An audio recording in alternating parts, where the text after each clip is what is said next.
तुम्ही जे तुमचं नाव सांगत आहात ते परमनंट आहे का? ते कायम राहणार आहे नाव? ज्या दिवशी मृत्यू झाला की ते नाव दुसरा जन्म घेतल्यावर नाव पण दुसरं, नातेवाईक पण दुसरे आणि सगळंच काही बदलतं. जो परिचय तुम्ही आजपर्यंत देत आहात किंवा तुम्ही स्वतःला जे काही समजत आहात ते सगळं नाशवंत देहच नाशवंत आहे. मग देहाशी कनेक्टेड ज्या गोष्टी आहेत त्या पण सगळे काय बदलणार. शरीर, शरीराचे नातेवाईक, शरीराचा धर्म, शरीराची जाती हे सगळं बदलतं. कोण बदलत नाही? कोण बदलत नाही? बघा कोण नाही बदलत. या शरीराला चालवणारा काय? शरीराला चालवणारा कोण? आत्मा. तो कधी नाही बदलत. मग परमात्मा सांगतात की तुम्ही जे स्वतःला आजपर्यंत समजत आलात की मी कोण आहे, तर मी म्हणजे आपण स्वतःला हेच मी समजतो. हे जे दिसतंय ते मी ना, हे जे दिसतंय ते काय? शरीर. मग तुम्ही चुकून पण कधी असं बोलता का की मी शरीर आहे, मी शरीर आहे, मी हात आहे, मी पाय असं बोलतो? काय बोलतात? हे माझं शरीर आहे. मी शरीर असं नाही म्हणत, माझं शरीर. अरे माझं शरीर आहे हे म्हणणारा मी कोण? आत्मा. लक्षात येते? आणि आजपर्यंत आपण स्वतःला शरीरच मानून बसलेलो आहोत. देह समजूनच आपण संसारामध्ये राहतो. तर परमात्मा म्हणतात हा तुमचा चुकीचा परिचय. तुमचा सत्य परिचय म्हणजे तुम्ही प्रत्येक जण कोण आहात? आत्मा आहात. आणि त्या आत्म्याचं प्रतीक म्हणून रक्षाबंधनाच्या दिवशी बहीण जेव्हा भावाला राखी बांधते ना, तर राखी बांधण्याच्या अगोदर ती काय करते? राखी बांधण्याच्या अगोदर मस्त नाव हा तिळा कशाच होतो? नुसताच तिळा नाही मारत. हा तिळा आत्म्याचं प्रतीक. तिळा लावण्याचा अर्थ काय होतो की मी कोण आहे? मी आत्मा आहे. ही आठवण आपल्याला सतत आपल्यामध्ये ठेवायची आहे. मी शरीर नव्हे पण मी आत्मा. आणि आता मी जर आत्मा आहे मग बाकी सगळे कोण? मी आत्मा आणि मग बाकी पण सगळे कोण आहे? सगळे आत्मे कोणाची मुलं?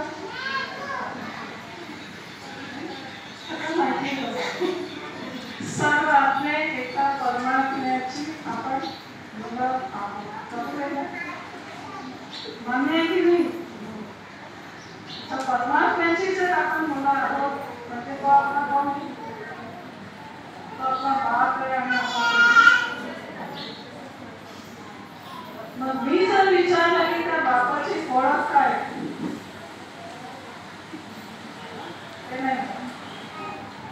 एवढं माहिती की त्याची मुलं आपण, पण तो कोण आहे, कुठे राहणार आहे, काय करणार आहे, काहीच नाही.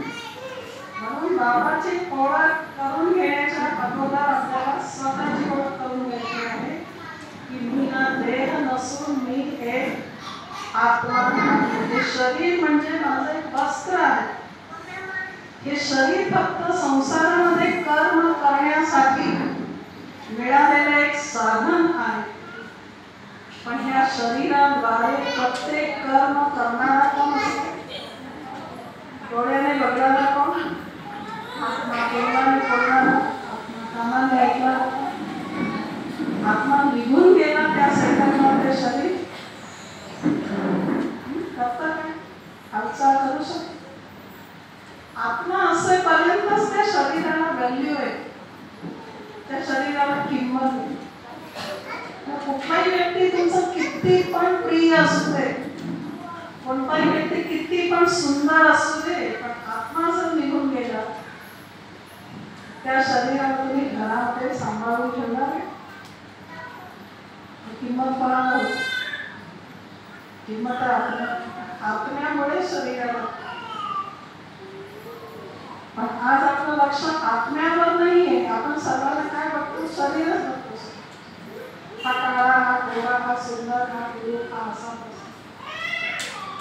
त्या देहाला आपण जेव्हा बघतो ना, तेव्हा आपल्यामध्ये काम, क्रोध, लोभ, मोह हे सगळे विकार निर्माण होतात. ही स्त्री, हा पुरुष, ही दृष्टी, त्याच्याने विकारांची उत्पत्ती होते. ह्या सर्व विकारांचं जे बीज आहे, कारण आहे, ते काय? देहाचं, शरीराचं भान, ज्याला इंग्लिशमध्ये म्हणतात बॉडी कॉन्शियस. परमात्मा म्हणतात या शरीराला विसरा, मी स्वतःला काय समजा? आत्मा. कारण शरीराबरोबर हे सगळे मनोविकार जोडलेले आणि आत्म्याच्या बरोबर काय जोडलेलं आहे? आत्मा कोणाची संतान आहे? परमात्म्याची संतान.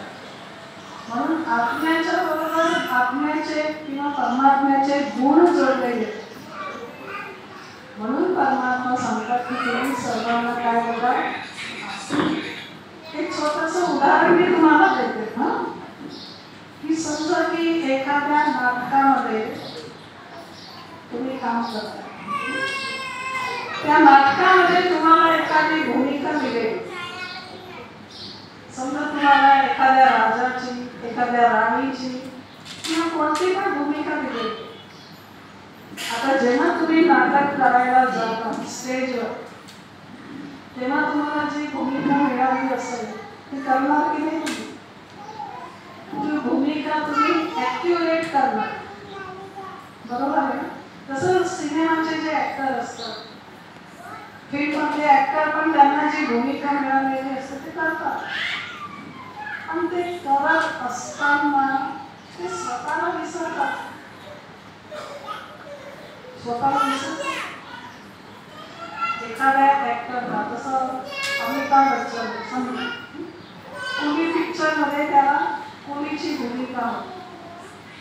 आता अमिताभ कुलीची भूमिका करतोय, तो पार्ट प्ले करतोय, पण तो स्वतःला कुली समजतो. मला काय माहिती आहे, मी खरोखरचा कुली नाही आहे, मी तर अमिताभ बच्चन. हा फक्त माझा कुलीचा काय रोल आहे, हा फक्त माझा पार्ट आहे. तसं या संसारामध्ये, हे संसारूपी जे नाटक आहे ना, त्या नाटकामधले आपण सर्व कोण? त्या नाटकामध्ये आपण सर्व ॲक्टर्स आहोत, आपण सगळे कलाकार आहोत. आणि मग तुम्ही एखाद्याची पत्नी किंवा एखाद्याची बहीण किंवा एखाद्याचा भाऊ, जे पण तुम्ही आहात, हे सगळं काय? ही तुमची भूमिका. हा फक्त तुमचा रोल आहे, पण तो रोल म्हणजे तुम्ही नव्हे. तुम्ही कोण आहात? तो रोल प्ले करणारे तुम्ही एक आत्मा आहात. लक्षात येतं मी काय सांगते? ती भूमिका वेगळी आणि तो करणारा मी कोण? मी आत्मा. पण आज आपण कुठे चुकलेलो आहोत? आज आपण चुकलो कुठे? मी आत्मा समजण्याच्या ऐवजी जी भूमिका आपण करतो ना, त्याला आपण मी समजत आहोत.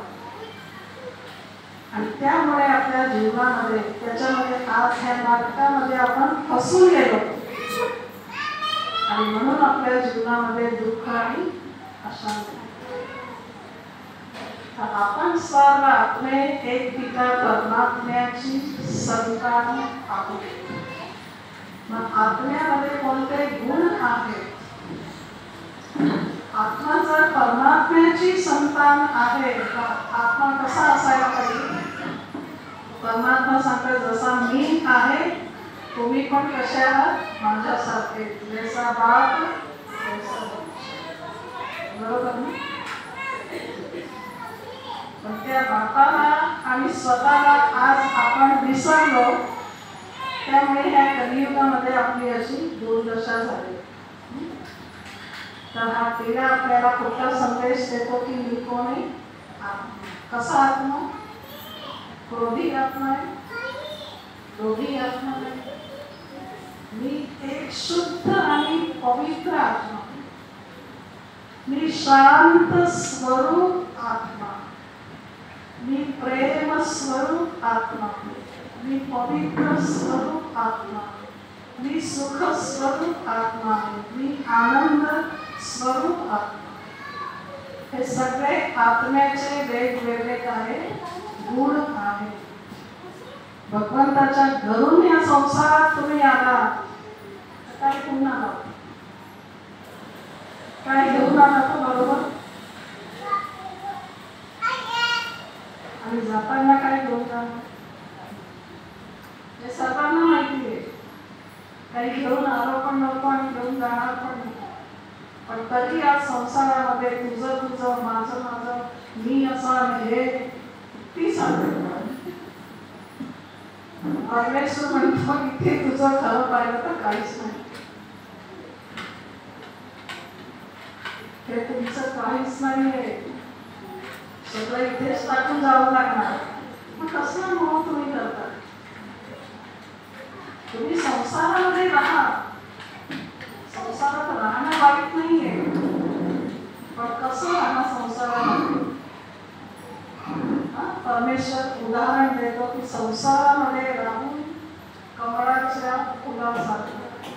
पाहिले ना तुम्ही कमळाचं फूल कसं असते? कसं असते?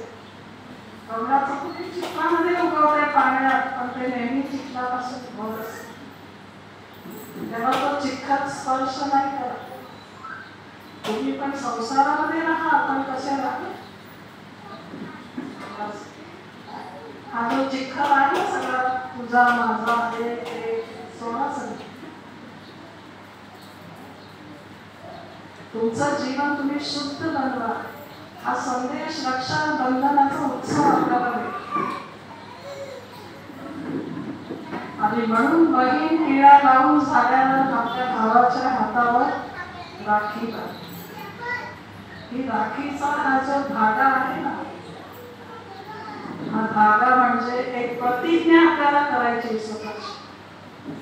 आपल्याला स्वतःला एखाद्या बंधनामध्ये बांधून घ्यायचं. आपल्या जीवनामध्ये काही बंधनं, काही मर्यादा असणं खूप आवश्यक आहे. कारण त्या मर्यादा ते बंधनं आपली रक्षा करणारे असतात.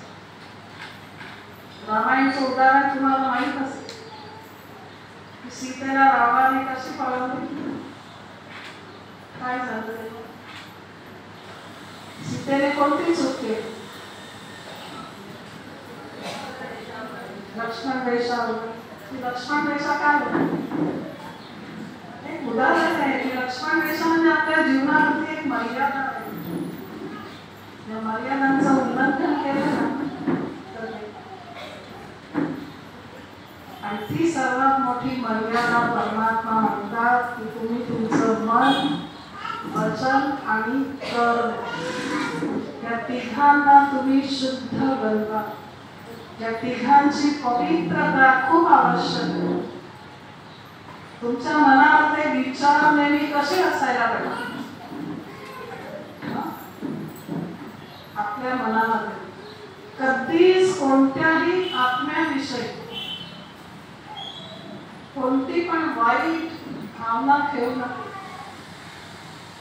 प्रत्येक आत्म्याविषयी मनामध्ये शुभ भावना, प्रत्येक आत्म्याच्या सुखासाठी भावना, प्रत्येक आत्म्याचं कल्याण कसं होईल ही तुम्ही श्रेष्ठ भावना मनामध्ये.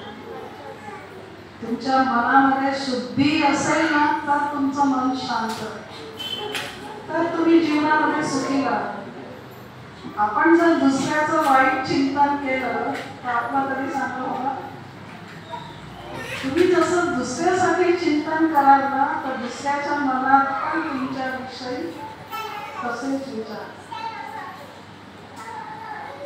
मग आपण जर परमात्म्याची संतान आहोत तर आपले विचार पण एकदम स्वच्छ आणि शुद्ध असायला पाहिजे. मंदिरामध्ये तुम्ही बघता, एखाद्या मंदिरामध्ये जर एखाद्या मूर्तीची स्थापना करायची असेल तर त्या ठिकाणी तुम्ही किती स्वच्छता पवित्रता ठेवता की नाही?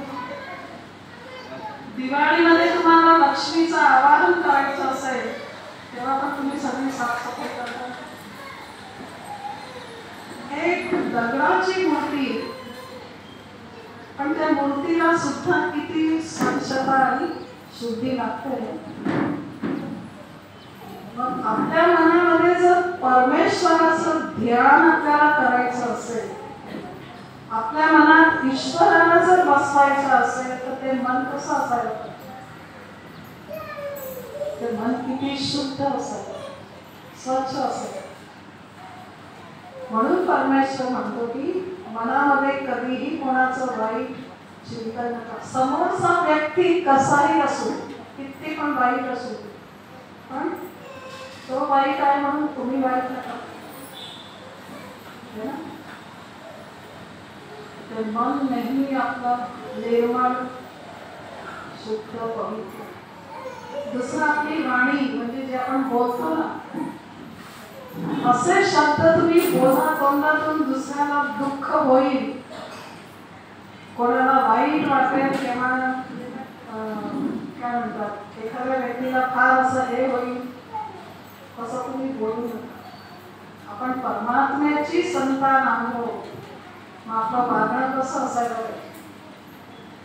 आपल्या बोलण्यामध्ये पण मधुरता, दुसऱ्याला सुख होईल असे शब्द तुम्ही बोला. आणि कर्म पण कसे करा? श्रेष्ठ कर्म. कोणताही आत्मा आपल्या जीवनामध्ये सुखी किंवा दुःखी होतो कोणामुळे? कोण कारणीभूत आहे? तुम्हाला दुसरा कोणी दुःख देणारा नाहीये, तुम्हाला दुःख देणारे तुम्हीच आहात. आपल्या कर्माने आपण सुखी होतो, आपल्या कर्माने आपण दुःखी होतो. म्हणून गीतेमध्ये म्हटलंय की आत्मा स्वतःचा मित्र पण स्वतः आहे आणि स्वतःचा शत्रू पण. आता तुम्ही ठरवा तुम्हाला मित्र बनायचं की शत्रू बनायचं. तर आपण सर्व आत्मे आहोत. आणि जेव्हा आपण प्रत्येकाच्या देहाकडे बघतो ना, शरीराकडे जेव्हा बघतो, तेव्हा आपल्या मनामध्ये कोणत्या भावना येतात? देहाकडे बघतो ना, तर तुम्हाला एखाद्याविषयी तुमच्या मनात खूप प्रेम निर्माण होईल, एखाद्याविषयी तुम्हाला एखाद्याच्या विषयी तुमच्या मनात खूप राग येईल. होतं ना असं? एखाद्याशी तुमचं भांडण झालं असेल तर समोर आल्याबरोबर तुमच्या मनामध्ये लगेच त्याच्याविषयी राग होतो. आपल्या भावना ज्या आहेत ना, ते सगळ्यात बदलतात शरीराला बघितल्यानंतर. पण जेव्हा आपण सर्वांना आत्मा या नात्याने बघतो, आत्मा या दृष्टीने बघतो, तिथे कोणताही भेद राहत नाही. आत्म्याच्या ठिकाणी स्त्री आणि पुरुष हा भेद आहे. स्त्रीचा आत्मा वेगळा आणि पुरुषाचा काहीतरी वेगळा असेल. सारखेच आहे, तुम्हाला समजणारच नाही हा कोणाचा आत्मा. हिंदू मुसलमान आहे का? ते सगळे शरीराचे धर्म आहेत. आत्म्याचा धर्म आहे शांती. म्हणून आमचा मंत्र आहे ओम शांती. ओम शांती म्हणजे काय? मी आत्मा शांत सो. तर आपण सर्व आत्मे आहोत आणि एक परमात्म्याची संतान आपण सर्व आपसामध्ये आहोत. आत्म्याचं आत्म्याशी जे नातं आहे ते कायमचं नातं आहे. आणि शरीराचे जे नाते आहेत ते कसे कायमचे नाही, ते एका जन्मात होते. मग कोणतं नातं पॉवरफुल आहे? रक्ताचं नातं पॉवरफुल नाही आहे जेवढं आत्म्याशी असणारं नातं पॉवरफुल. कारण ते कायमचं, ते कधी न बदलणारं नातं. आणि जेव्हा ती भावना आपल्यामध्ये येते ना, आत्मा, आपण सगळे एक सारखे आहोत, आपल्यामध्ये काहीच फरक नाही, एकाचीच आपण सर्व मुलं आहोत. म्हणून हा संपूर्ण संसार, हे संपूर्ण विश्व हे आपलं कुटुंब आहे, एकाच कुटुंबामध्ये. पण आज काय झालं, एक वेळ अशी होती की संपूर्ण विश्व एका कुटुंबासारखं होतं, पण आज एक कुटुंब पण कुटुंब नाही राहिलं, कुटुंबाचे पण तुकडे तुकडे तुकडे. आणि याला कारण म्हणजे आपल्यामध्ये असणारे हे मनोविकार आहेत. आणि म्हणून आपण आत्मा आहोत. दुसरा प्रश्न मला असा आहे की परमात्मा कोण? आपल्या कुठेचा आपल्या बापाचा परिचय काय? पहिली गोष्ट हे सांगा की परमात्मा किंवा परमेश्वर एकच आहेत की अनेक? परमेश्वर एकच आहेत की अनेक आहेत? एकच आहेत. मग तुम्ही किती लोकांची भक्ती करता? तुम्ही किती देवांची भक्ती करताय? हिंदू धर्मामध्ये 33 कोटी देव मानले. म्हणजे सगळे 33 कोटी देव जे आहेत ते सगळे परमात्मा आहेत. सगळे परमात्मा आहेत. ते 33 कोटी आहेत ना, हे सगळे देवात्मे आहेत. पण या देवात्म्यांचा पण जो बाप आहे ना, तो परमात्मा हे फक्त एकच.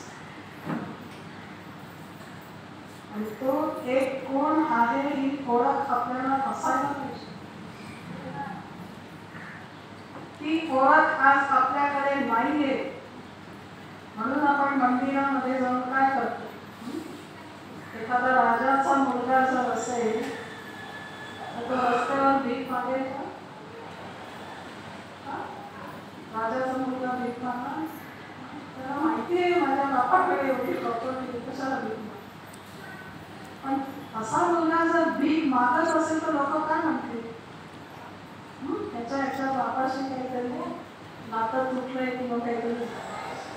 मग आपण आज मंदिरात जाऊन काय करतो? मंदिरामध्ये, कोणतंही मंदिर असो, मंदिरात जाऊन आपण भगवंताकडून काही ना काही मागत असतो. मागतो ना, सुख दे, शांती दे, चांगली बुद्धी दे, पुत्र दे, काही पण. परमात्मा सांगतोय, मागणारा जो असतो ना त्याला काय म्हणतात? मागण्याचं काम कोण करतो? मुलाला कधीही बापाकडून भीक मागायची गरज नाही. मुलगा हा बापाच्या प्रॉपर्टीचा वारस.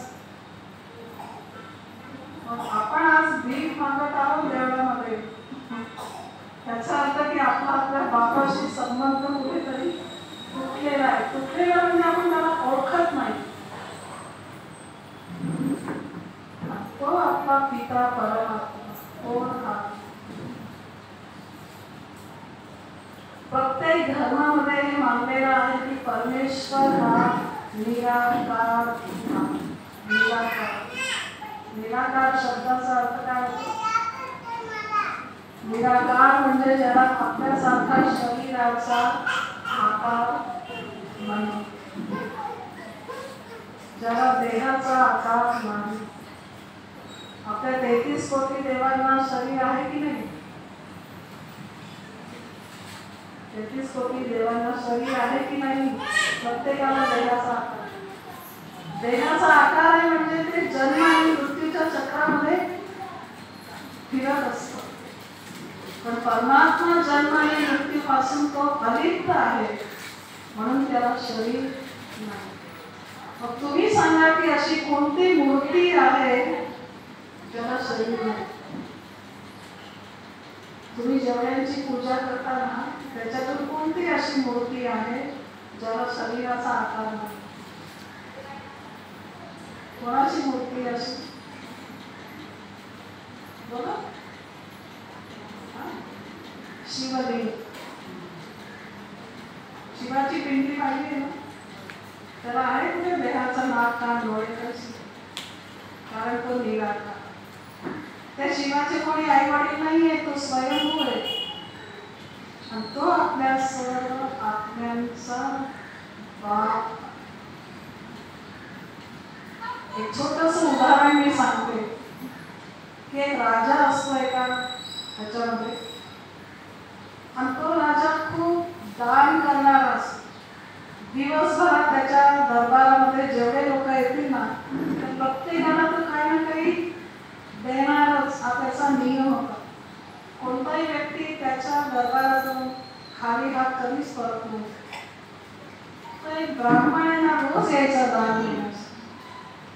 पण त्याला एक दिवस असा विचार आला की दररोज हा राजा एवढ्या लोकांना दान करतो आहे, पण हा राजा एवढा सगळा पैसा किंवा हे सगळं तो आणतो कुठून, त्या राजाला देणार कोण. म्हणून त्याने ठरवलं की एकदा आता बघायचा कुठून.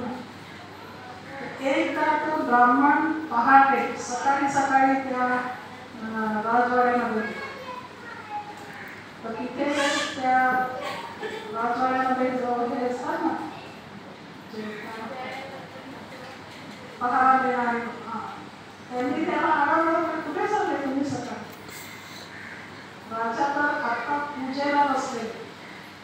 तर तो ब्राह्मण बोलला की मला दान नको आहे, पण मला बघायचं आहे की राजा पूजा कशी काय करतात आणि कोणाची करतात. तर तो बोलला की बघा मी तुम्हाला फक्त त्या काय म्हणतात जिथे राजा पूजा करतात तिथे मी तुम्हाला नेऊन सोडेल, पण तुम्ही मुळीच तिथे डिस्टर्ब करायचं आहे. मग तो ब्राह्मण तिथे गेला. राजाच्या समोर एक मूर्ती होती आणि राजा, त्याचे डोळे मिटलेले होते राजा, आणि राजा त्या मूर्तीशी बोलत होता. काय बोलत होता की हे भगवंत, आज जेवढे लोक येतात ह्या सर्वांना मी काही ना काही रोज दान पुण्य मी करतो, पण ही सगळी तुझी कृपा आहे. तू मला देतोस म्हणून मी पण दुसऱ्याला देऊ शकतो. म्हणून राजाने म्हटलं की हे भगवंता, माझ्या दरबारात येणारे लोक हे सगळे माझ्या दारातले भिकारी आहेत, पण हे भगवंता मी सुद्धा तुझ्या दारातला भिकारी.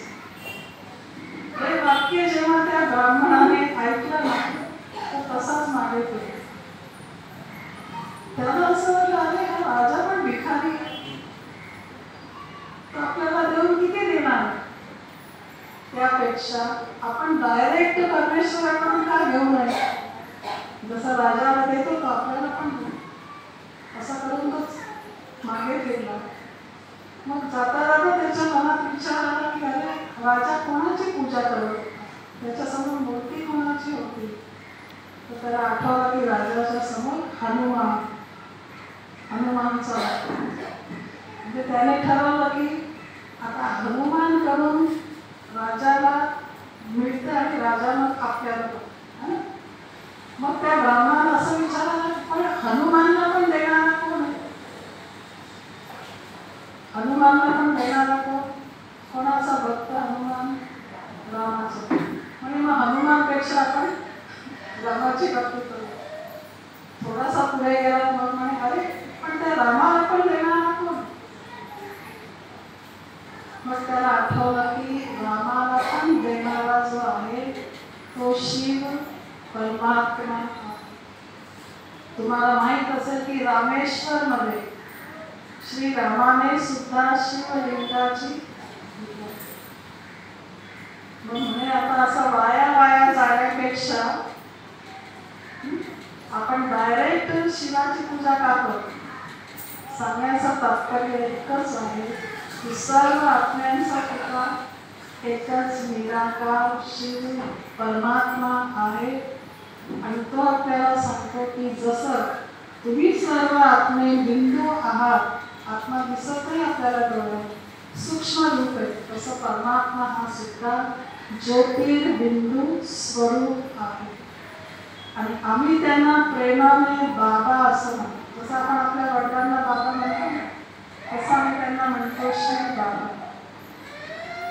तर मला तुम्हाला एवढा संदेश द्यायचा आहे की ते शिव बाबा, ते शिव परमात्मा आपल्या सर्व आत्म्यांचा पिता या धरतीवर येणार आहे नव्हे, पण तो आलेला. आणि तो हे सत्य ज्ञान आपल्या सर्व मुलांना समजावून सांगत की हे मुलांना, तुम्हाला तुमच्या आत्म्याला पवित्र बनवायचं असेल आणि या मनोविकारांवर जर विजय मिळवायचा असेल तर तुम्ही स्वतःला आत्मनिश्चय करून तुम्ही काय करा, माझी आठवण करा. माझी आठवण करा तर मी तुम्हाला सर्व पापांमधून मुक्त करेन. ही त्याची गॅरंटी.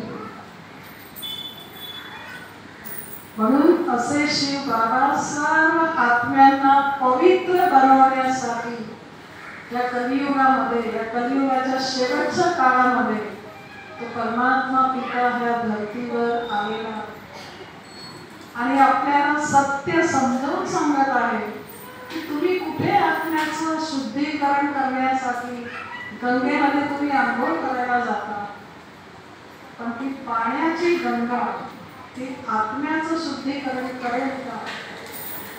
पाण्याच्या गंगेने शरीराची स्वच्छता होते, आत्म्याची. आत्म्याला स्वच्छ करण्यासाठी परमात्म्याने ज्ञानाची गंगा इथे आणली. आणि जो परमात्म्याचं हे ज्ञान दररोज ऐकतो, श्रवण करतो, ते जीवनामध्ये धारण करतो, तो आत्मा खऱ्या अर्थाने शुद्ध बनेल. आणि म्हणून श्री बाबा जो आपला बाप आहे, कशासाठी आलेला?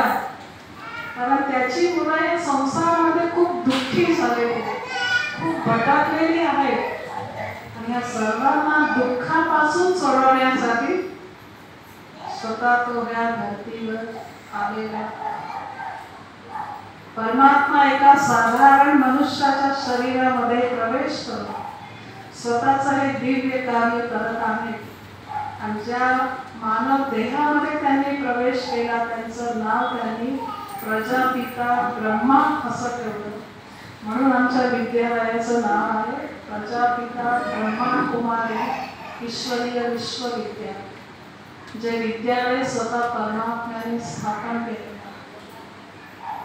आणि हा ब्रह्मा ज्याच्या देहामध्ये परमात्मा अवतरित होता, हाच खऱ्या अर्थाने भागीरथ, ज्याने ह्या पृथ्वीवर ज्ञानाची गंगा आणली आहे. तर अशा रीतीने जेव्हा परमात्मा शिव बाबा आपल्या सर्व मुलांना काय सांगतात आहे की तुम्हाला संसार सोडायची काहीच गरज नाही, संसारामध्ये राहा, तुम्ही प्रत्येक कर्म करा, सगळं काही करा, फक्त काय करा, मनाने माझी. कोणतंही काम करताना करून घेणारा कोण? करून घेणारा तो करता करविता.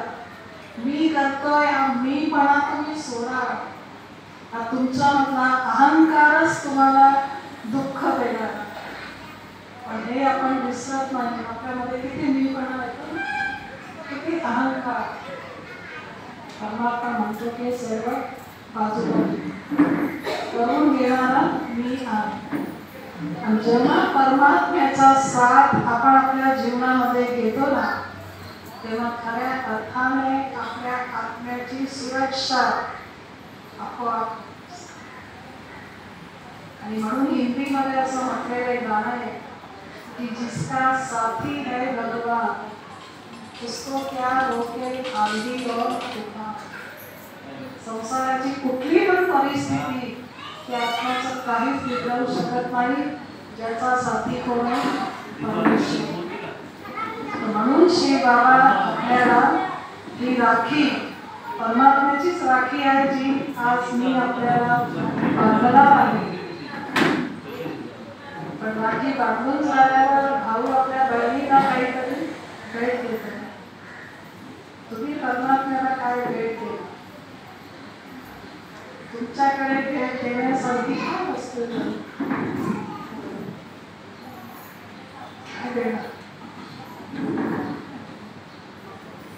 परमेश्वर तुमच्याकडून काहीच मागत नाही. फक्त तो काय सांगतो, जे तुमच्या कामाची वस्तू नाही आहे ना ती मला द्या.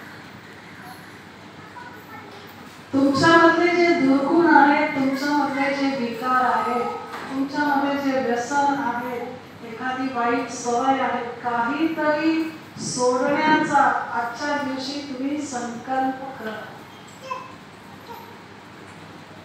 आणि जेव्हा परमेश्वराच्या पुढे आपण संकल्प करतो तेव्हा त्या गोष्टीपासून मुक्त होण्याची ताकद परमात्मा आपल्याला देतो. म्हणून म्हणतात की हिम्मते मर्दा मदत तुला. जो हिम्मत ठेवतो त्याला परमेश्वर नेहमी मदत करायला तयार असतो. एखादं लहान मूल असतं ना, लहान मूल जेव्हा आई वडिलांच्या बरोबर चालत असतो रस्त्यावर, तर तो कधी घाबरतो? एकटा जर गेला तर त्याला भीती वाटत. पण आई वडील बरोबर असतील तर नाही घाबरत. कारण का? त्याला माहिती आहे माझ्या आई वडील माझ्याशी. तसं या संसारामध्ये तुमचे जे खरे आई वडील आहेत ना, त्याला विसरू नका. सगळी कामं करा पण त्याला विसरू नका. त्याला बरोबर घेऊन तुम्ही चाला. तुम्हाला कुठेही घाबरण्याची गरज नाही. तो परमात्मा नेहमी तुम्हाला साथ देण्यासाठी तयार आहे.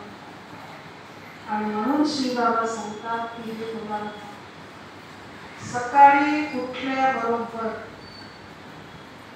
कोणाची आठवण करणार तुम्ही?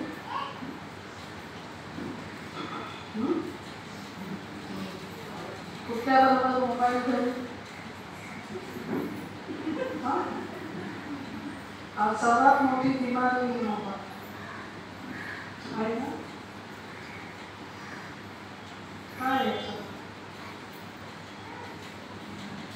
त्याबरोबर मोबाईल वर्तमानपत्र सगळं बाजूला ठेवा.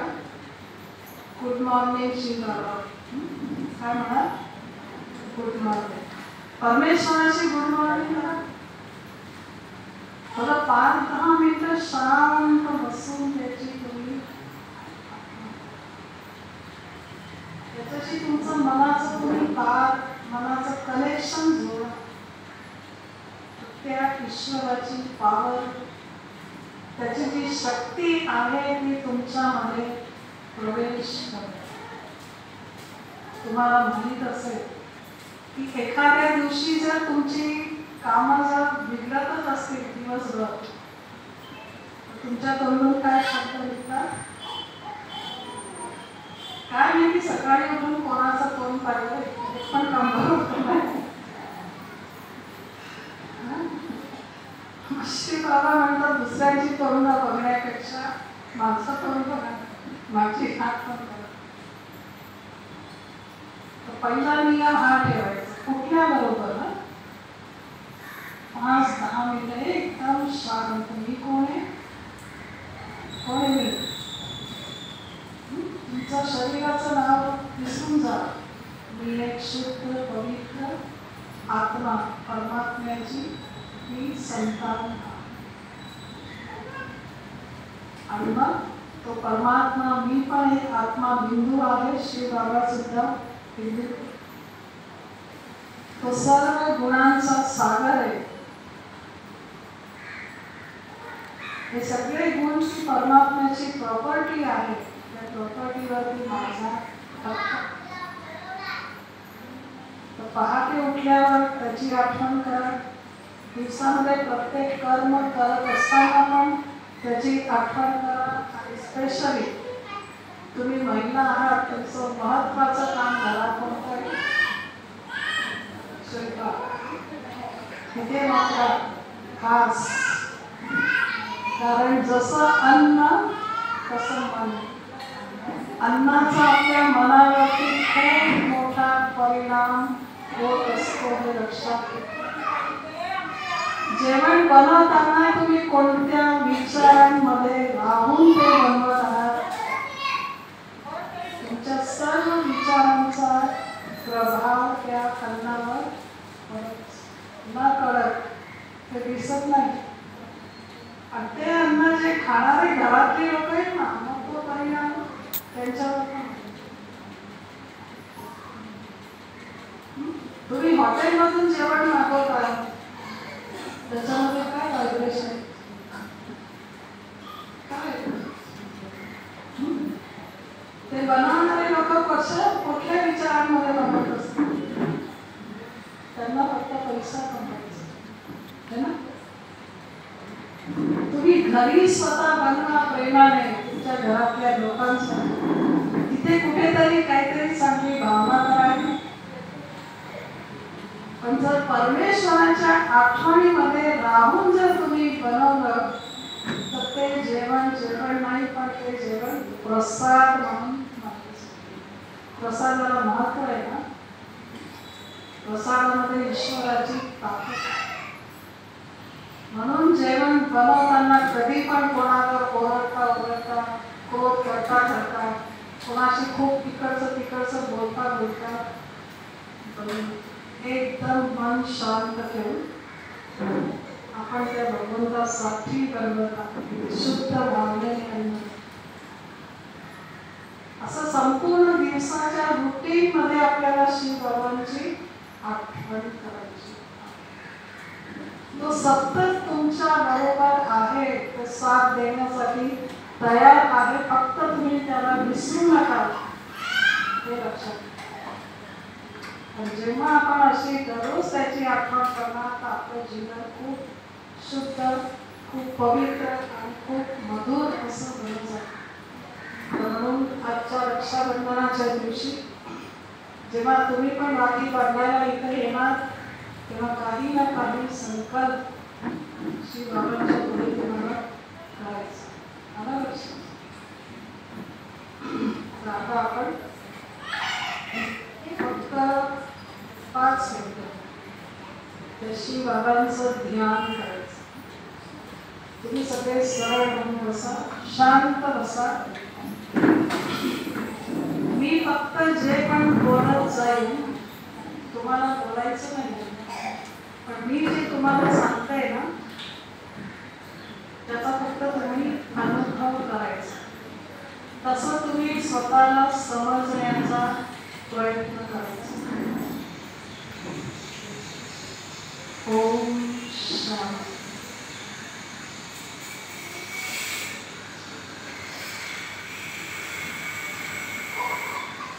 आपलं लक्ष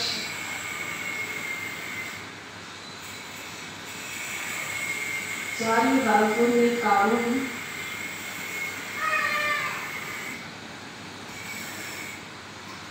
मनातले अनेक प्रकारचे विचार बाजूला ठेवून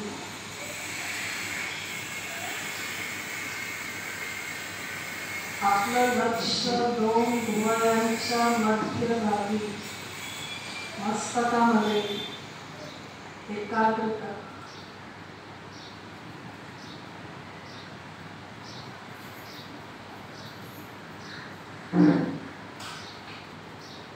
मी एक शुद्ध स्वरूप, पवित्र स्वरूप आत्मा. मी आत्मा या देहाचा मालक आहे.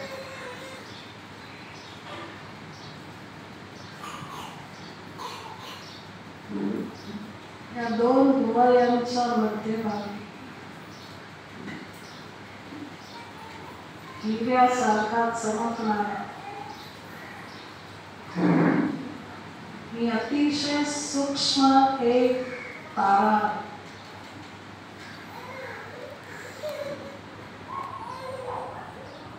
आणि माझ्या प्रकाशाने हा संपूर्ण देह कार्य करत आहे.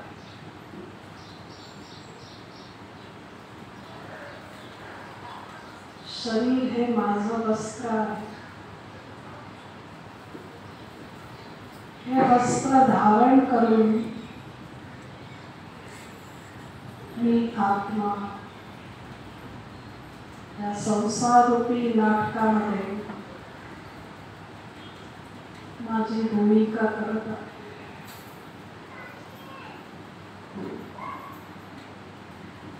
मी आत्मा सर्व बंधनांपासून मी शांत स्वरूप आत्मा.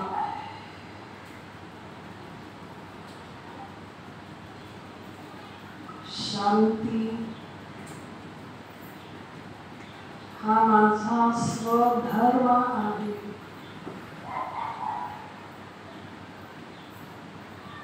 शांती ही माझी प्रॉपर्टी आहे.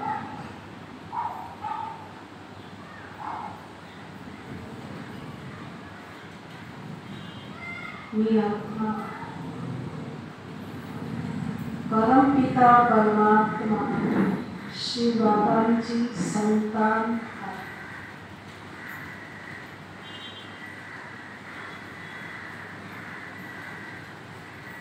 जसं मी आत्मा एक सूक्ष्म बिंदू आहे, तसं परमात्मा श्री बाबा हे सुद्धा सूक्ष्म बिंदू रूप आहे.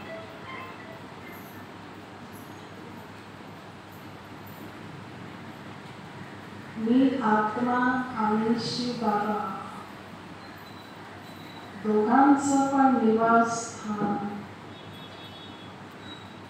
या सृष्टीच्या पलीकडे, सूर्य चंद्र तारागणाच्याही पार पलीकडे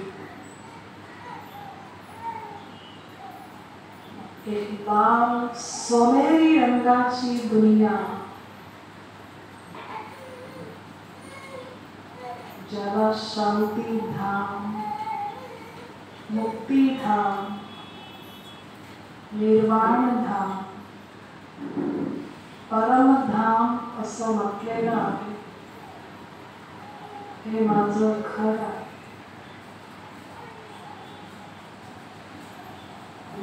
इथे मी आत्मा स्वतःच्या मूळ शुद्ध स्वरूपामध्ये निवास करतो. सर्वत्र शांती शांती पसरलेली आहे.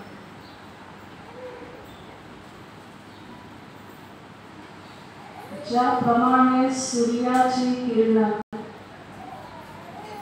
संपूर्ण विश्वाला प्रकाशित करतात, तसं श्री बाबा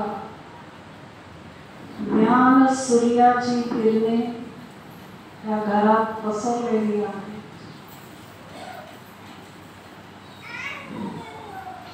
शिव बाबांचा दिव्य प्रकाश मज आत्म्यावर पडत आहे.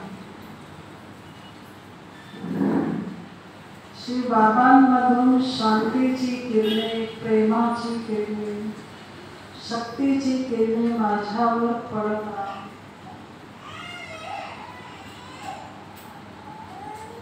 मी आत्मा या किरणांमध्ये लागून गेलेला आहे.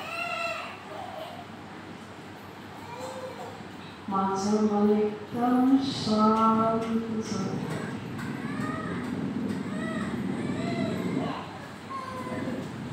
श्री बाबा हेच माझे माता पिता बंधू सखा शिक्षक सद्गुरू आहे.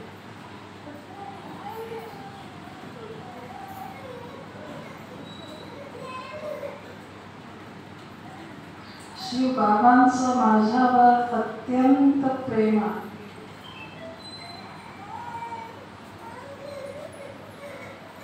ते प्रत्येक कर्मामध्ये मला साथ देतात.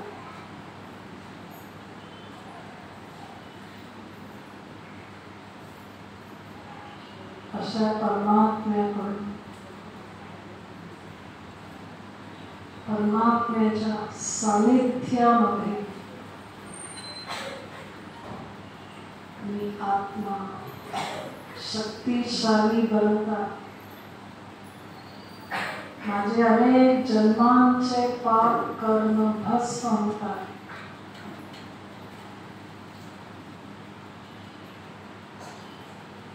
श्री बाबांकडून ती शक्ती, ती शांती प्राप्त करून मी आत्मा हे परमधाम सोडून हळूहळू पुन्हा ह्या पृथ्वीवर या आकाश तत्वाच्या सृष्टीमध्ये मी माझ्या या देहामध्ये प्रवेश करतो. माझ्या आजूबाजूला शांतीचे व्हायब्रेशन पसरत. माझ्या आजूबाजूचं वातावरण शुद्ध पवित्र बनत आहे.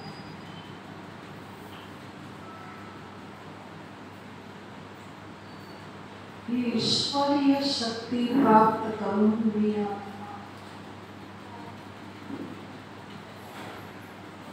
स्वतःचं पण कल्याण करत आहे आणि विश्वातील सर्व आत्म्यांचं सुद्धा कल्याण करण्याचा मी संकल्प घेतो.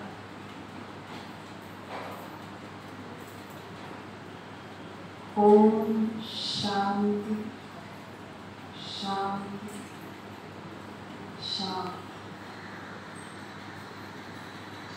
अशा प्रकारे एकदम शांत